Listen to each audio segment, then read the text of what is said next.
আসসালামু আলাইকুম ওয়া রাহমাতুল্লাহি ওয়া বারাকাতু। প্রিয় ভাই ও বোনেরা, এটা সবাইকে শোনার অনুরোধ করা হলো। আশা করি ভালো লাগবে ইনশাল্লাহ।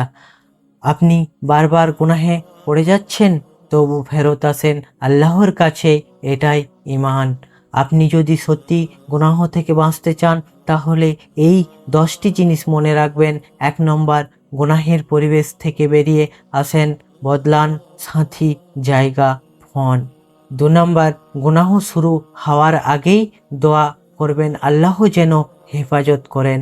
3 নম্বর, মনে রাখবেন আল্লাহ সব কিছু দেখছেন। এই অনুভূতি আপনাকে গুনাহ থেকে সরিয়ে দেবে। 4 নম্বর, নিয়ত ঠিক করেন, আমি এই গুনাহ আর কখনো করব না, আল্লাহর জন্য। 5 নম্বর, নিজের নফসের বিরুদ্ধে যুদ্ধ করেন, কারণ জান্নাত সহজ না। রসুল সাল্লাল্লাহু আলাইহি সাল্লাম বলেছেন, সত্যিকারের মুজাহিদ সেই ব্যক্তি যে নিজের নফসের বিরুদ্ধে যুদ্ধ করে। 6 নম্বর, নফসকে চুপ করান, মাত্র একবার বলাটা হচ্ছে শয়তানের ফাঁদ।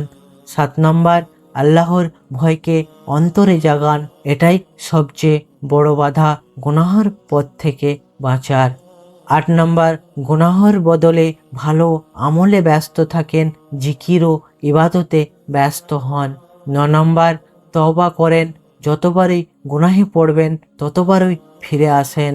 10 নম্বর, গুনাহ করার আগে খবর আর কিয়ামতের কথা মনে করেন।